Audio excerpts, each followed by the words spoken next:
Kate, the Princess of Wales, has learnt the lessons of the late Queen when it comes to royal tours, an expert has claimed.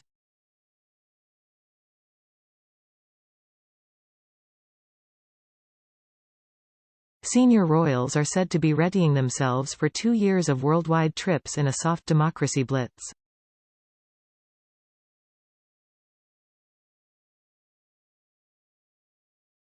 King Charles, Queen Camilla, Prince William and Kate are reportedly hoping to thaw relations with a number of Commonwealth countries that have been drifting away from the bloc in recent years.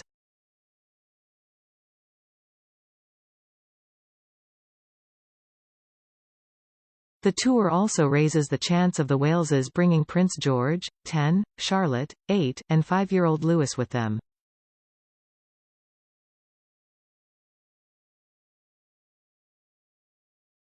However, Kate is apparently keen to avoid disrupting her 3 children's lives. Charlotte Griffiths, the Mail on Sunday's editor-at-large, says that the princess will cut down her time abroad as much as possible, and avoid going away for 6 months at a time like Queen Elizabeth II did.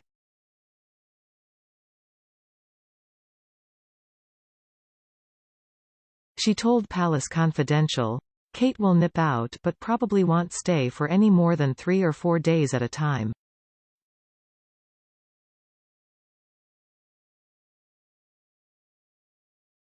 The royal commentator continued, "She puts her kids first and never wants to disrupt their school term."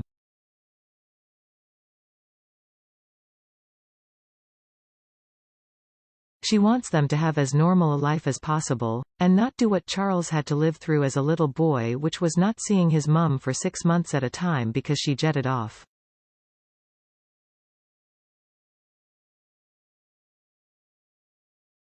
Arguably, the Queen didn't do a very good job at finding that balance between royal tours and family.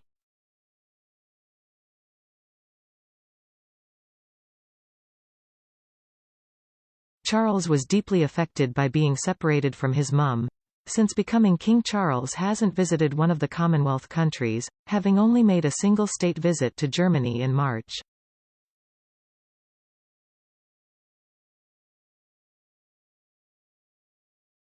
But a palace source told the Mail, "State visits are back in business." It was also suggested that senior royals have been left frustrated at the glacial pace of the government in approving said visits.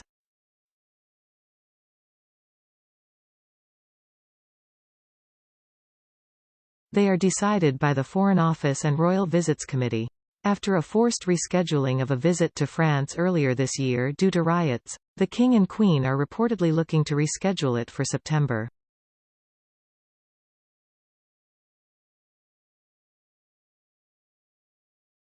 Then next year Charles is said to be intending to visit Samoa when it hosts a Commonwealth Heads of Government meeting.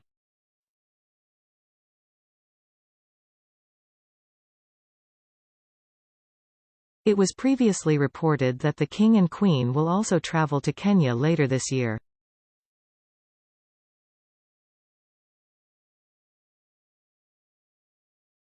Whilst Kenya does not recognize the monarch as head of state, it is thought to be an important part of the Commonwealth.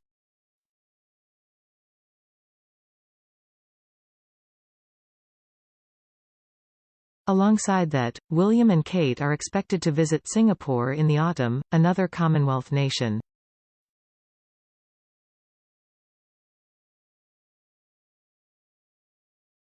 Historian Ian Lloyd said the trips needed to capitalize on what he claimed was global interest in the coronation.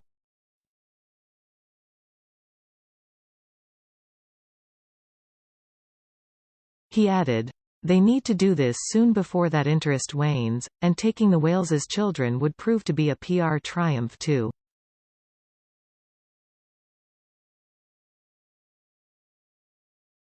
Recent decades have been marked by the royals watching more and more Commonwealth countries walk away.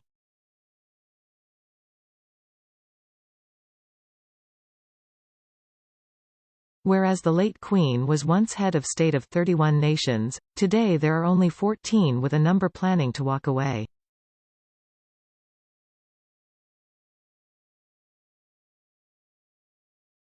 Just last week, the Australian state of Victoria junked hosting the Commonwealth Games because of mountain costs and a lack of tangible benefits from them.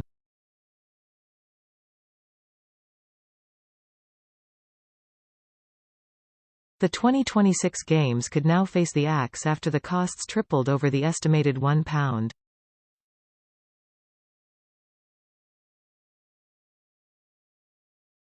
$3 billion budget.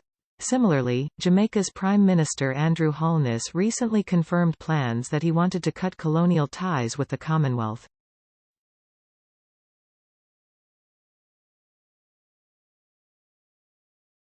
He admitted that red tape and a lengthy period of public education and consultation were slowing down the process to give the Crown the boot.